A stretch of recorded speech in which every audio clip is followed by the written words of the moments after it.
everyone, and welcome to Alzheimer's Speaks Radio. I'm your host, Lori LeBay, and I'm so excited that you're joining us today. We are going to have a fascinating conversation as usual as we learn from people all around the world at all ages and stages of life. Stay tuned as we shift our dementia care from crisis to comfort.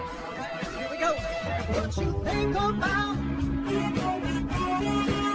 you will bring about dementia change. We will.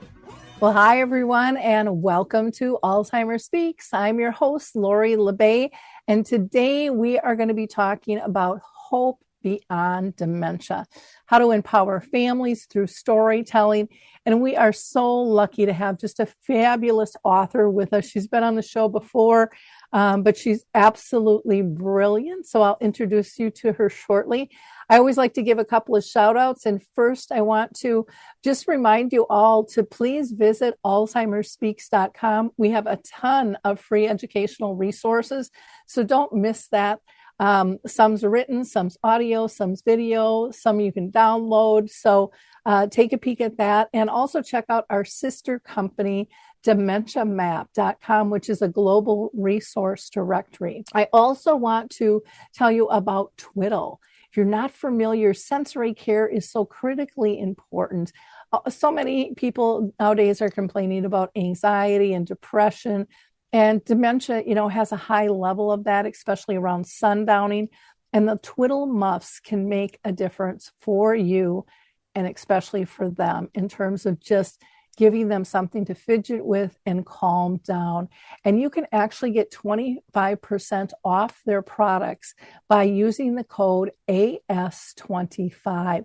So please take advantage of that. They also make a product called Adaptorap, which works great for people who have limited mobility, maybe can't, reach their arms up, or they're combative during dressing. It's something that is a fleece garment. It all closes in the back. It's very simple. And it can just tap things down and make life a lot easier. Again, you can get 25% off that product as well. All you have to do is go to their website, which is the number 4 and then twiddlesplural.com. Well, Jennifer, I'm so excited to have you back on the show today. And you are just an amazing author, and you've just got a heart of gold. And I can't wait for you to be able to share that with our audience in terms of what you're doing and why you're doing it. But I'm going to have you go ahead and introduce yourself, if you don't mind, to our audience. Thanks, Lori. I'm so excited to be here and to be back with you. I feel the same about what you're doing in this space. It's so amazing. My dad was diagnosed with Lewy Body Dementia in 2003. And it was at a time when there weren't any resources, and our family was kind of dealing through things that we couldn't find any information on things that, adults couldn't understand. So to watch my young children try to struggle to understand these changes, it was very disheartening. And at the time when you're going through it, you're not really thinking like how you can make a difference. But once you're through it and you see that you've made it through the other side, you find some purpose in that what you've been through and through that pain. And I know it sounds cliche, but that's what happened. I found my purpose as being a children's book author after my dad's battle with Lewy Body Dementia. Yeah, no, I totally understand, because I never saw myself in this space. I didn't even know there was this space, The same. Mm-hmm. Until dealing with my mom, and then you realize, oh my gosh, so much is missing in terms of helping families, and then you step forward, if you're called to do so in whatever fashion. And yours is in terms of being an author and educator, which is absolutely fantastic with our kids, because I think they're a critical touch point and key point in our care. And they are so often ignored, and not purposely. We just kind of think we're protecting them. But yeah, exactly. But it causes so much confusion. Can you tell us a little bit more about your story with your dad? Okay, so my dad was 51. He was very young when he was diagnosed with Lewy Body Dementia. And it wasn't even a Lewy Body Dementia diagnosis. It took us years to get that. We were told he had Alzheimer's and Parkinson's. And we're like, how does somebody get like two diseases like this? How is that possible? But my mom was a pediatric nurse, and she went into full nurse mode and caregiver mode, and really did some digging and found some specialists and got the right diagnosis. So then when we heard it was, we were told it was Lewy body dementia, we realized no one else had ever heard of it. So we still told people, oh, he has Alzheimer's and Parkinson's, because when you would say Lewy body dementia, it was. You know what?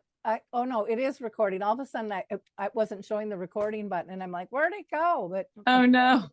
Okay. Apparently they've made another upgrade, and it there goes it is. away. It isn't a staple there. Well, I can cut that out. That's what's nice about doing these things pre-recorded.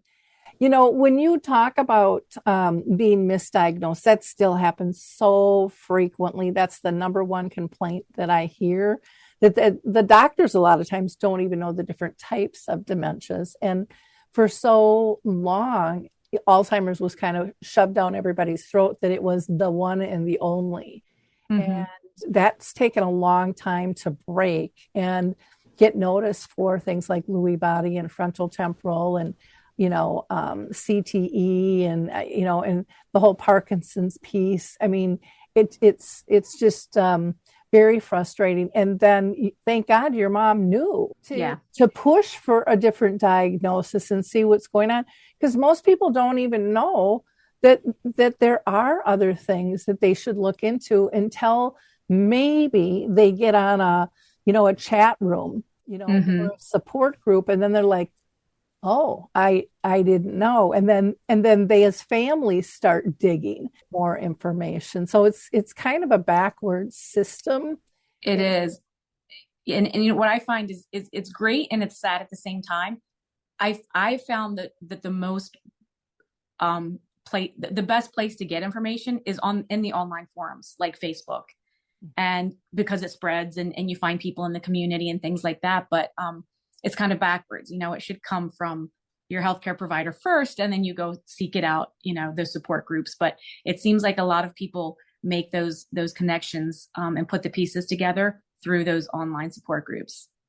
Yeah, people are really empowered. Well, they're so authentic because they're looking for answers, and they know if they want answers, they have to be truthful. Yes. And there's actually people that listen, because I think a lot of times when we go to our doctors, we don't feel they listen because it's like, okay, your 10 minutes is up. Next, Mm-hmm. And it's so true. It's so true. Because of insurance time constraints and things. Now, you mentioned you've been able to kind of find your purpose through this, and I'm sure there was a lot of pain and challenges that you went through. Can you share some of that with our audience? Sure. Yeah. I like I said, it's always hindsight, right? But when you're going through it, and I would see my kids who, with Lewy body dementia, there's a lot of hallucinations and a lot of personality changes. And, as a parent, you're, like you said, I think it's so true. You want to protect them from it.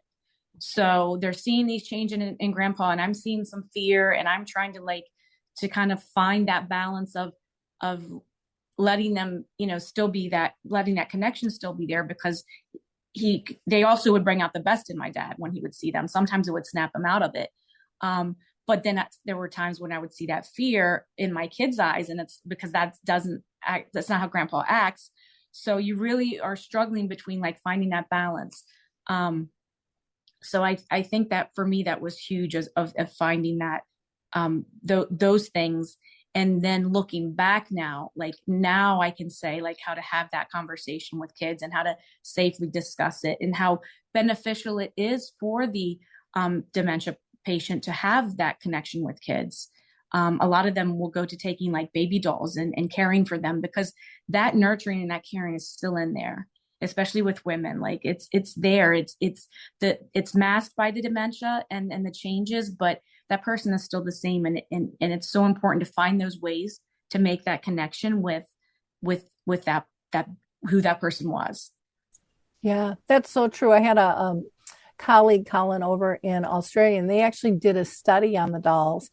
And they said they were shocked on how much men stepped in and stepped up when they were given the opportunity. But we have our stigmas of, oh no, they're not going to want to do that. But he said there were times they would be sitting at a table, and if something looked like, coffee was going to spill, I mean, they just all hopped to it. It was just instinctively to protect that baby, and then to nurture the baby, calm the baby down. And, but it's interesting to see how our societal stigmas and myths have such are so ingrown within us, and how that affects our perceptions and our creativity of what's even possible, with that.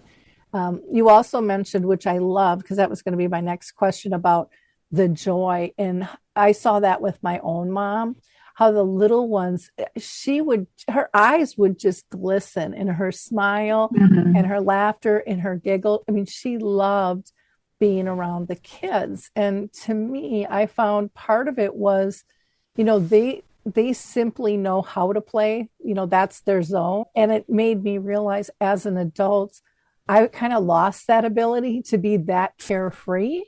Right. And that I needed to learn that back. And as the disease progressed, my mom got, and I know some people don't like this, and I don't really care, because this is my perception of our thing. But as the disease progressed, she got more childlike, but it was more joyful. It was not as restrictive. She wasn't paranoid about what someone else was going to think. And I think, as an adult, I want that back. I totally agree. Yeah. because and again, those are things we have learned as we've aged, and not all of them are as productive, as we think they were, to control, organized, and all of those types of things. So, and I also find kids are creative. They're not afraid of trying. They're not worried about failing. They're just trying to be inclusive and do it in ways that a lot of times we wouldn't have thought of. Yeah. Life through the eyes of a child is a beautiful thing. It really is. And I think if we could get back to that, like you said, more before we're in that, before we're in a position that we have to, if we could realize it now and get back to some of that innocence and kindness and compassion, the world will be a better place. And what's nice is, that can be played in all areas of life, not just dementia. Yeah. But that is a skill set, a soft skill set that is so overlooked until you're like in crisis. And then you realize those small little touch points of it, they're like fairy dust, and you don't even realize that they're missing, because everyone gets so structured in doing the tasks. Not worried about the feeling or the connection. It's true. It's so easy to get lost up, because, there's no sugarcoating it. It's heavy. It's difficult. It's hard.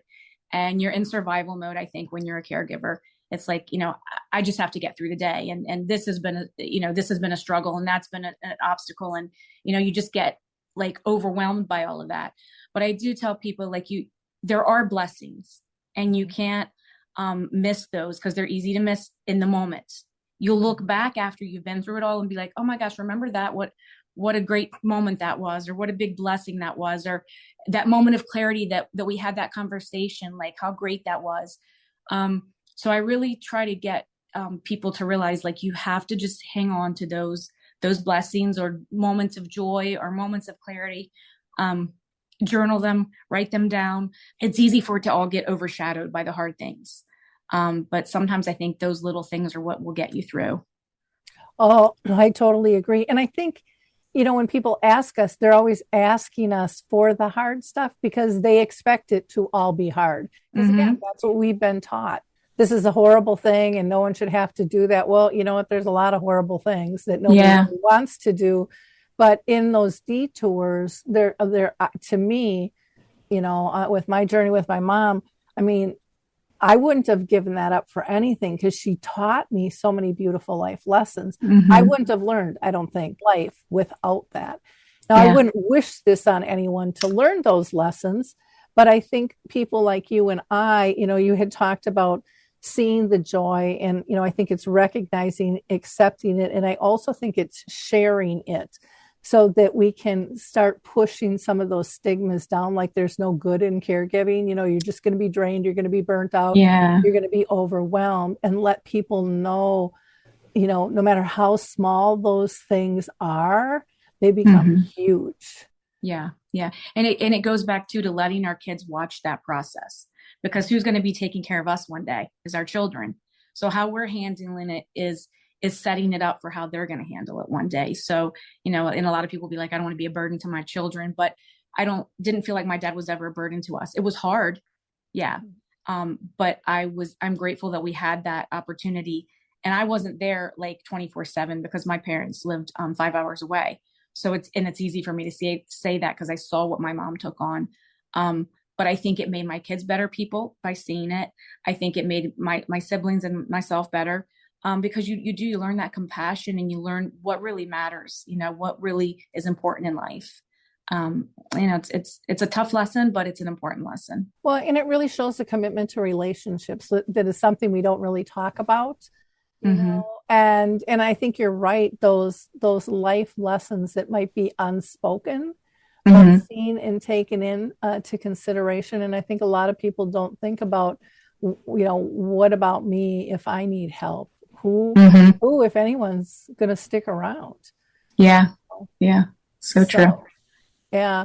Well, and I think it also prepares us, like if it happened to you or me, I think it also prepares us to accept help Mm-hmm. when Yeah. we've seen, the benefits of those helping get and feel for ages. When you volunteer or when you help somebody out, that person receives more than what they give.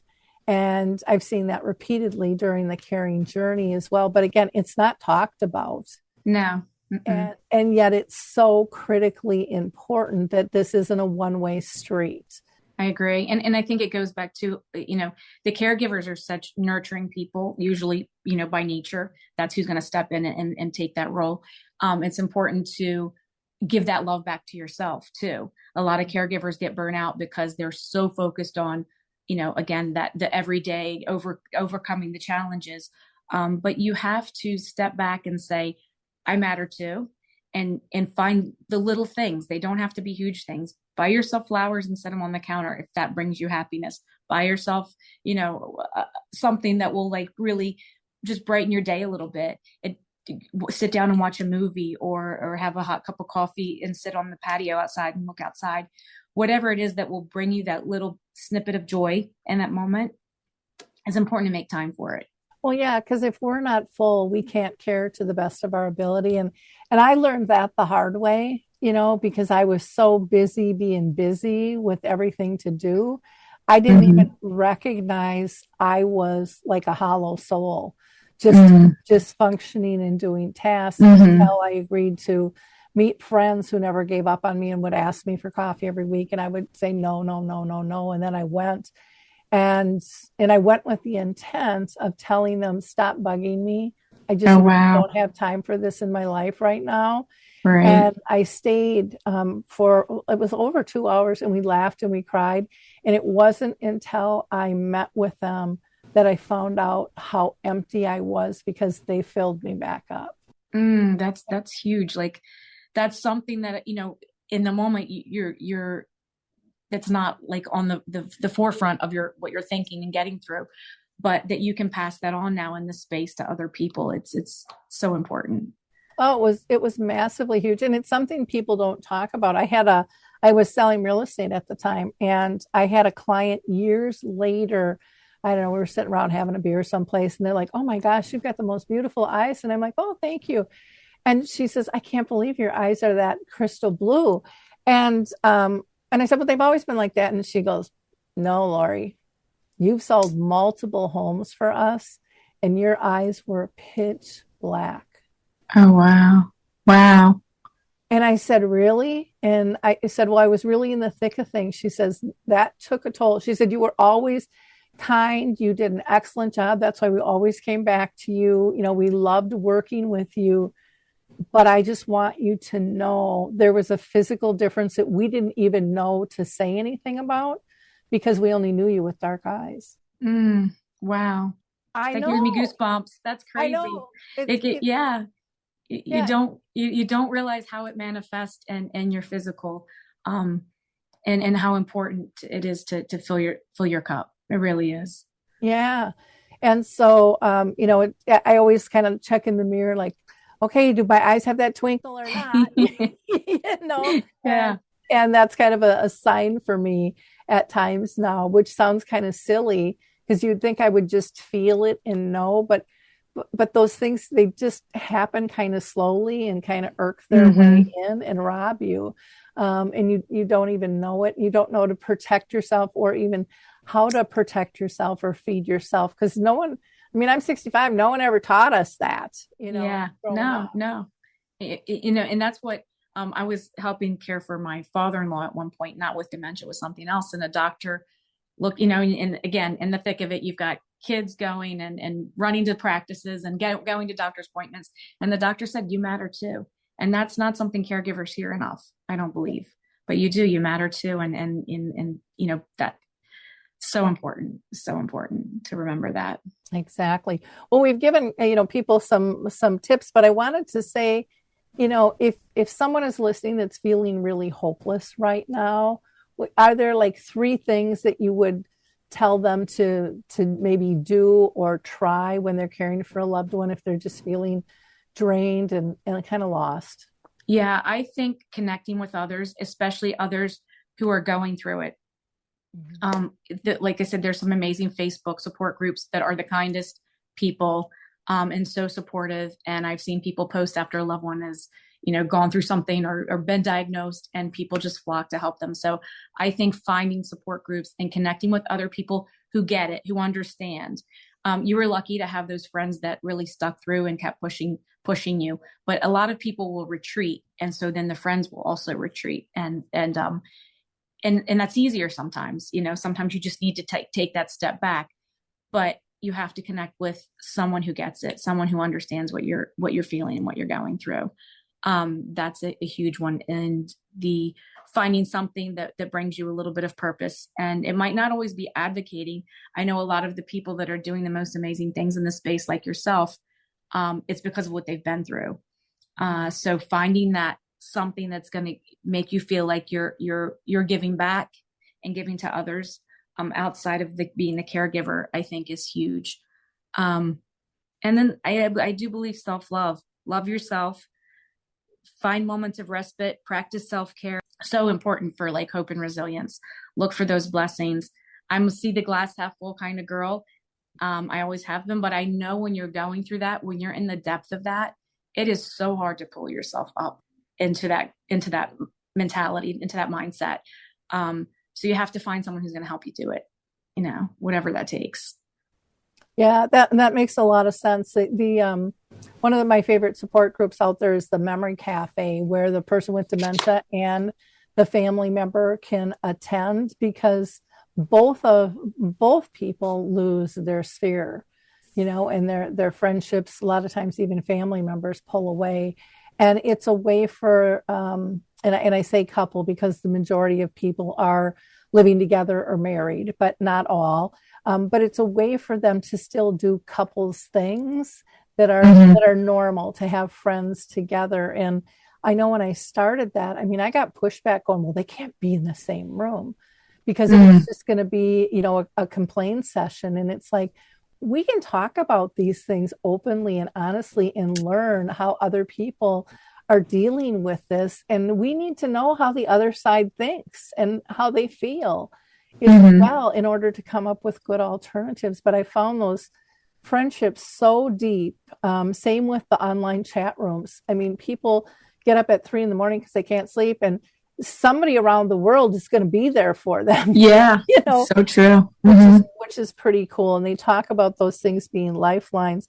You talked about the self-love and, finding purpose other than, just caregiving, which I think is important. And I never knew how important that was. I cared for my dad, who also had brain cancer.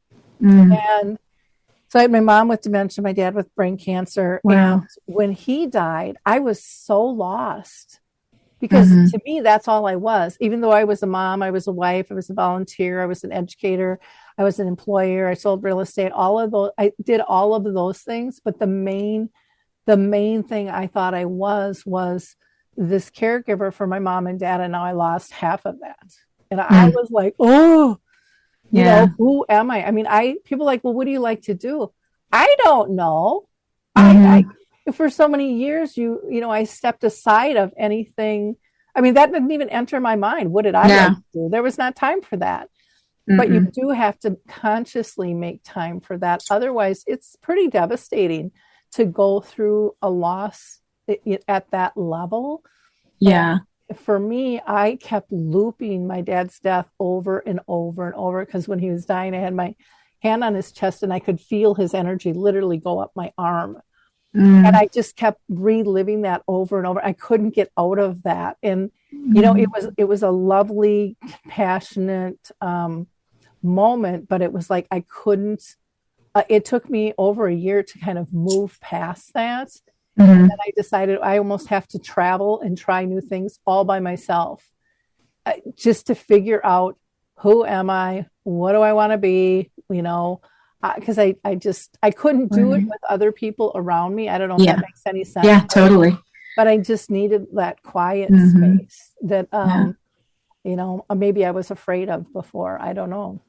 Right. And what a way to honor your parents now by giving back to caregivers. Now, I know your dad wasn't with dementia, but I think a lot of the caregiving things like kind of overlap, and you're definitely honoring their memory by being such a light for so many other people who are going through it now. Yeah. Well, and there are so many similarities. I'm sure you found that with your father-in-law too. You know, your dad, there's just a lot of basic things. And then, you know, I pull back even further going, well, someone doesn't have to be sick. You know, they can be healthy and I can still be in a relationship, and all this stuff can help me in those things too. Exactly. You know, to be kinder and less judgmental and you know, those types of things. I was going to say that it kind of is that there is that progression. Like you said, when you're going through it, you're in survival mode. You're not thinking of it. And then it became like, okay, there's a Lewy Body Dementia walk like right across the street from where I live. I can get involved there. So then it became like advocating and awareness, which became very important because I see all these children who are going through what my kids went through. And I don't know if they have anybody telling them like, you're going to get through this, you're going to be okay. So for me, then it kind of morphed into like writing this book. I wrote a children's book that would be a resource for others. And then that really put me in the realm to like start writing other children's books to help, because I wanted to help kids, not just with Lewy Body Dementia who are experiencing that, but I want to help kids who are going through any type of diversity. And then that morphed into like a book about compassion and kindness, because when we go back to all the beginning of everything, it is that any adversity we're going through, we need to approach it with empathy and kindness and compassion, and instilling that in a child at a young age can really determine how they're going to handle these things that we're dealing with as adults as when they get older. So it kind of became a full circle, thing for me. Yep.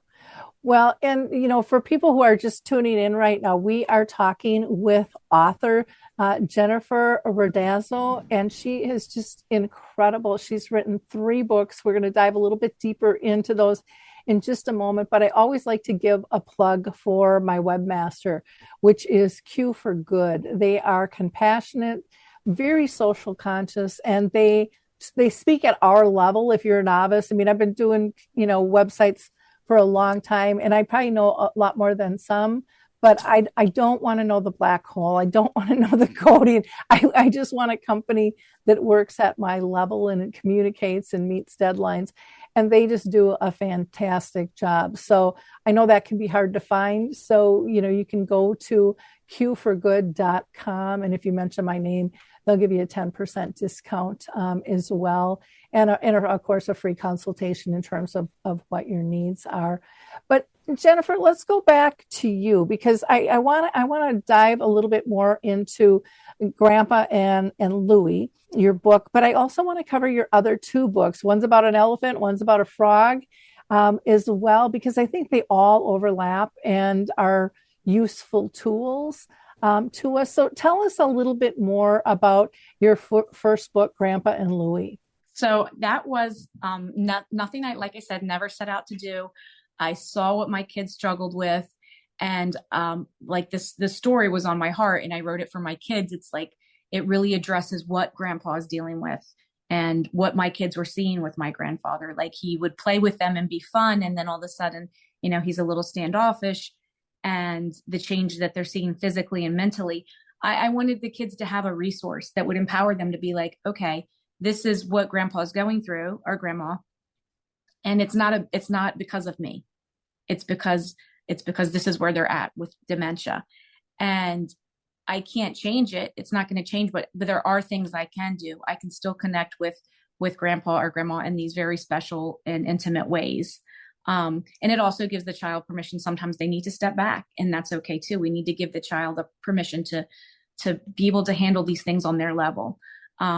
So I wrote the book, like I said, basically for my kids. And then I would go to these awareness walks, or the Lewy Body Dementia Walk, and see how many children were there that were affected by this disease. How many children had a grandparent, multiple children, families with multiple children that were dealing with this. And it really kind of like just led me down the path of publishing my story into a book. And then that kind of developed my love for writing children's books. I always loved to write, but never thought I would write children's books.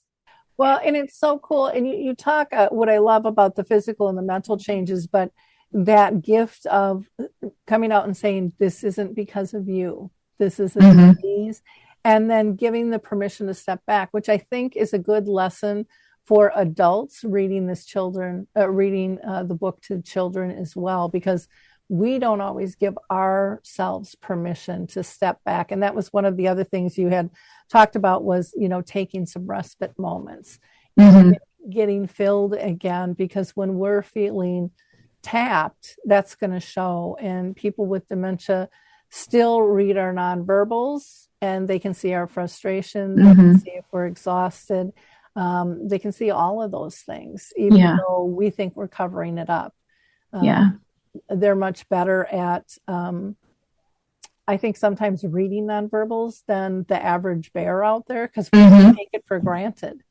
And they're trying to, like they say, if someone is blind, the other senses kick into gear. I think that's what happens when someone has dementia. Other things kick in to help them still put the pieces of the puzzle together. Yeah. And one thing I saw with not only with my own kids, but as I started to connect with other families that were going through it, that were reading the book, and the messages I would get as how helpful it was. And there is that grandparent grandchild connection is so strong that even though you may lose little glimpses of things, that connection is never broken. Even if that grandparent passes away, there's always that connection there. And I think that's important for kids to know that person may not always be with us, but they are always with us. And it's good for kids to realize that, and even us as adults to realize that they're always present in some way, whether it's the work that we go on and do, or the memories that we still laugh about, or the person that we became because of what we went through. But finding that purpose is all a part of what we went through with Lewy body dementia, or what other circumstances we went through. It shapes us. Oh, for sure. Well, like with my daughter, she only knew her grandma with dementia.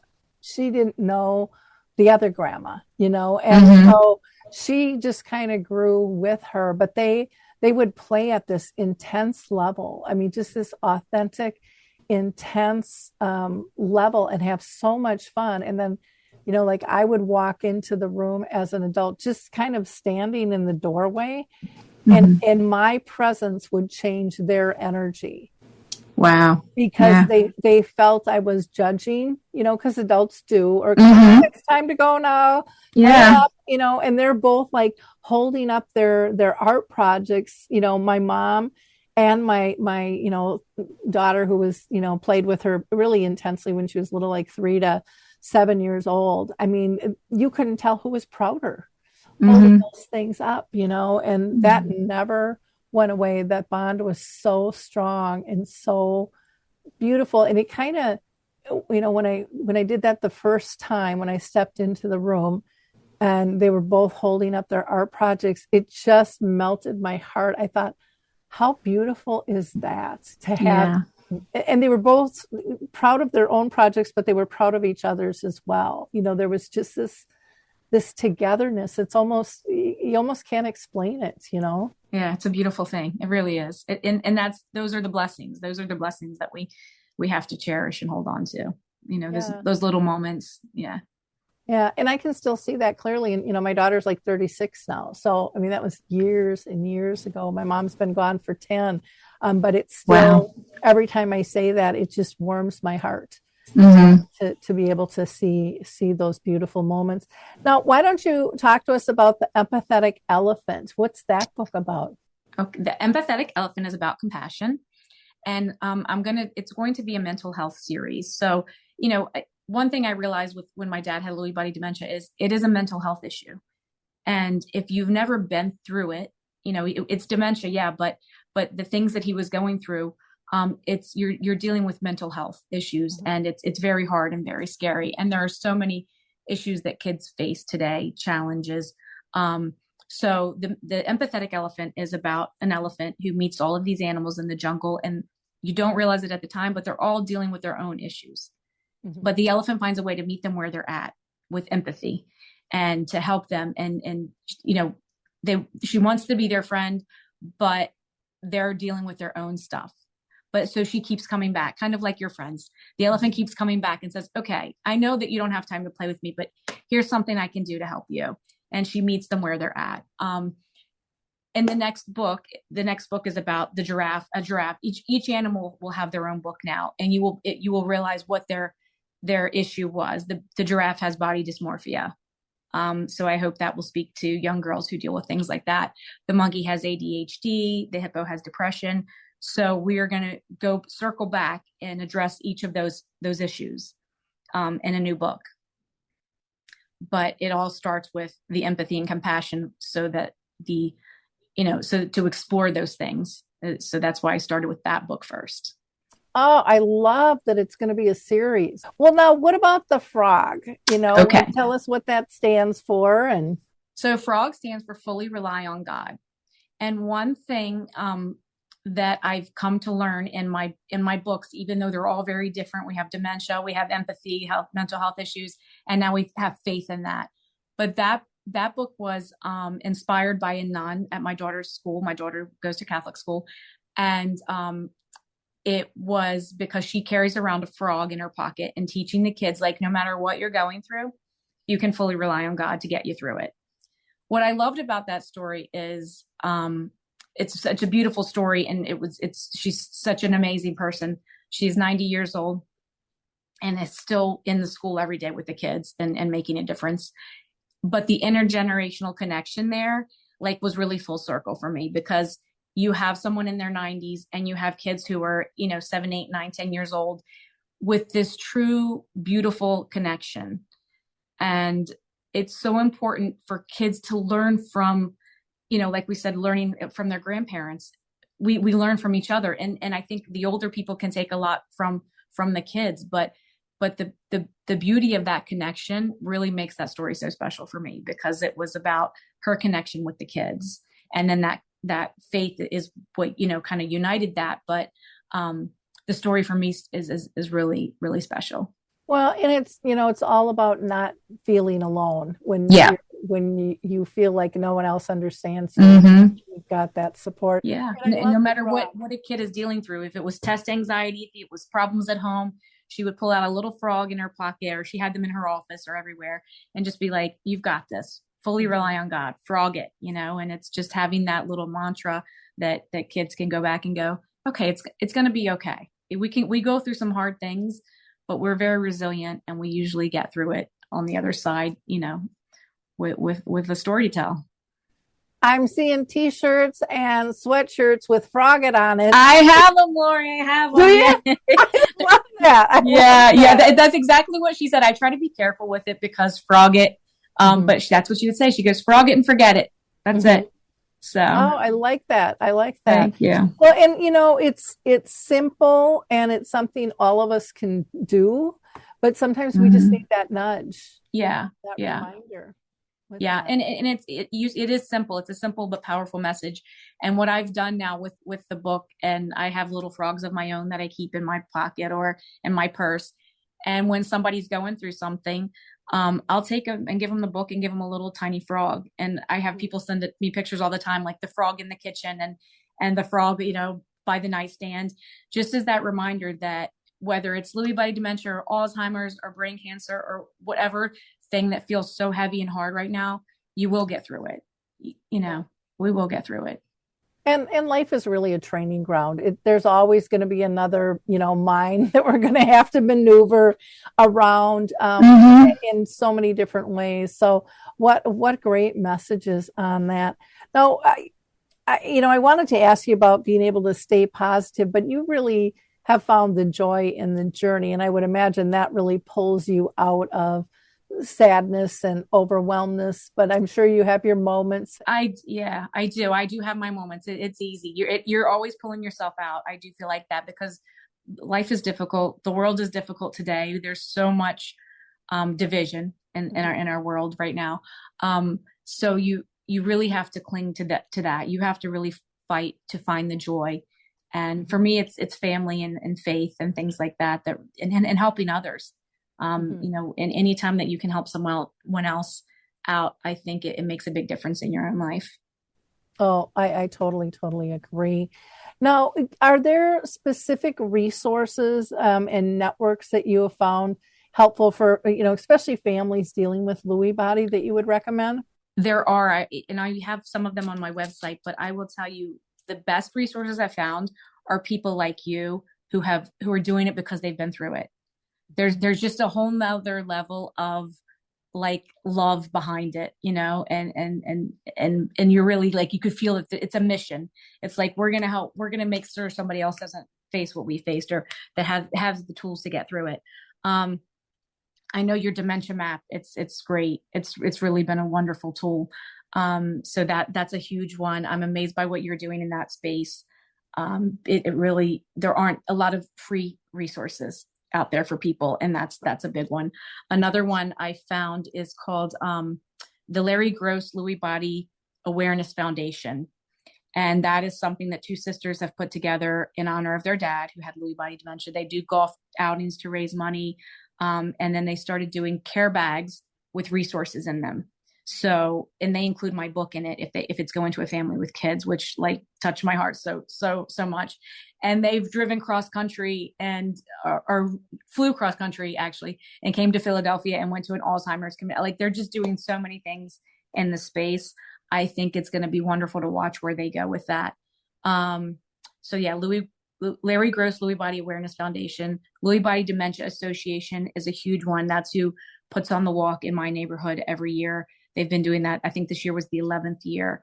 Her father had Lewy body dementia. The girl who runs the walk, her name is Tina Christie, and she has put this together. And it's just amazing to see, people, families come out, kids come out, and they walk, and it's a beautiful day. They do it every September. That's a great way to get involved. And then All's Authors is really, really good for people like me. If you have a story to tell and you want to share your story and write a book, and that's a great resource. Or if you're looking for books of other people who in that dementia space, whether it's Alzheimer's or Lewy body dementia, they have a great library of books on there. And they also do some things where they have, a package of books will go and into like certain offices and things like that. So it's like a resource. And then I think the biggest thing outside of those would be the Facebook groups. Lewy body dementia carers is one. I never see anything on there but love and kindness and people who really are so supportive of whatever it is. Like you said, even if it's 3 a.m. and you're dealing with feelings that you're having a hard day, somebody always jumps in and answers and gives you the resources you need and the support. So that's a big one. Oh yeah, there's one called Lewy Body Dementia Resource Center. I think she's out of New York. That is just absolutely fabulous too. And then here in Minnesota, we have a gal who's part of our dementia-friendly community in Roseville that has a Lewy body dementia. and they have it as a Minnesota support group, but I don't know if they've expanded because they've gone virtually now. So there might be some others that that come on with that. And she does also a radio show that, and there's a few of those out there that are specific to Lewy body. I definitely cover, I've kept my name Alzheimer's Speaks. I've talked about changing it to dementia, being broader, but I think I'm just branded well enough where people understand we're inclusive of everything. And sometimes that gets more complicated than not. But so much of this stuff, like we talked, overlaps, and you might have Lewy body today and it might be something else tomorrow, Right. When my mom died, we actually did a autopsy and it showed, and we always were just told she had Alzheimer's, but it showed she had Alzheimer's, Lewy body, and Parkinson's. Oh, wow. Yeah. So like you said, you don't know. You just don't know. So it's good that you cover them all. It is. It's very important. Yeah. And I hear so many people who are initially diagnosed with Alzheimer's, and then all of a sudden they're flipped to, no, it's mild cognitive impairment. And then they're like stamping their feet going, there's nothing mild about any of this, they have the same symptoms. And then a few years later, it's something else. And a lot of them are saying probable, whatever, because the doctors are realizing they really just don't know. Right. With some of this stuff, because it's such a baby disease. Well, Jennifer, this has just been such a great conversation with you. Is there anything that we haven't covered that you'd like to say to our audience? We've covered a lot. I just want to say that, I'm always out there. If I have an Instagram page and I love connecting with people. So if you message me, I will get back to you right away. I don't always have the answers, but I can always give you support and help push you in the right direction of where to find answers. But I think the biggest thing is connecting with people, and the scheme of this is really important. Yeah. And people can go to your website, or they can they email you as well? Yes. Email is all through my website, Instagram, Facebook. I'm everywhere. But I'm even in, like I said, I stay in the support groups, even though it's been 12 years. No, it's more than 12 years that since my dad passed. It's been, oh my gosh, now I'm thinking it's been so long. But I stay in the groups, and sometimes I'm like, I need to get out because it gets heavy. It feels hard. You relive it a lot of times, but then I'm like, if I do, I'm cutting that line to be able to help those people and offer, even, like I said, I don't know that I truly help, but I'm always ready to offer understanding and encouragement. A lot of times people think, oh, we go because we're going to fix it. Nobody can fix it. No. We can support it. We can understand it. And we can help get you through it, but we can't really fix it. No. Yeah. We're still hoping for a cure for that. But in the meantime, there's a lot of things that we can do through social engagement, through compassion, through honest conversations, through validation of feelings that, they're not good or bad. They just are. And that's a huge one. Yeah. I think a lot of guilt. There's a lot of caregiver guilt.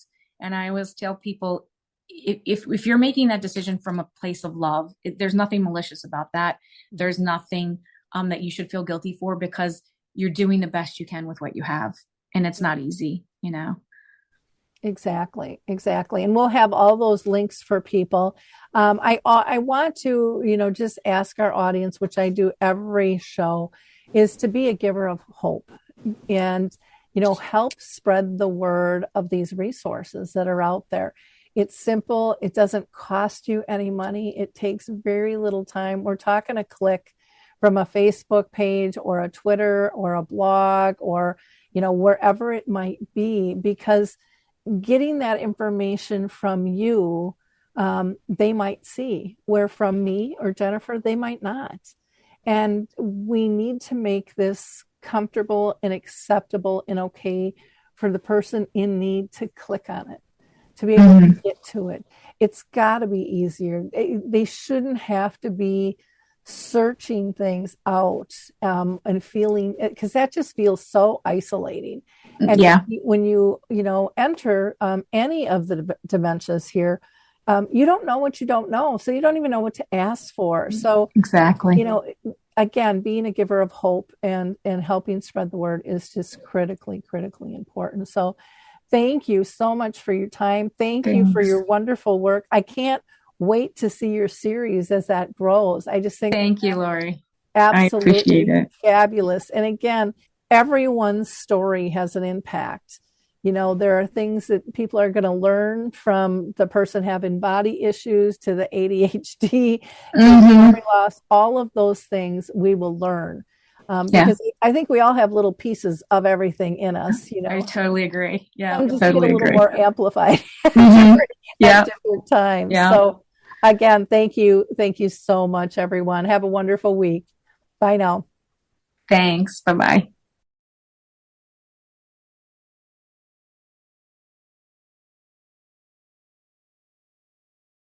Hi, I'm Lori LeBay, and I wanted to tell you about Alzheimer's Speaks, which is another great podcast. You see, my own mother lived with dementia for 30 years, and I felt lost. Did you know every 3 seconds someone in the world is being diagnosed with dementia? Odds are it's going to hit your families too. We want to help you connect to services, products, tools, research, and stories so you can be prepared. Please subscribe to Alzheimer's Speaks on your favorite podcast platform.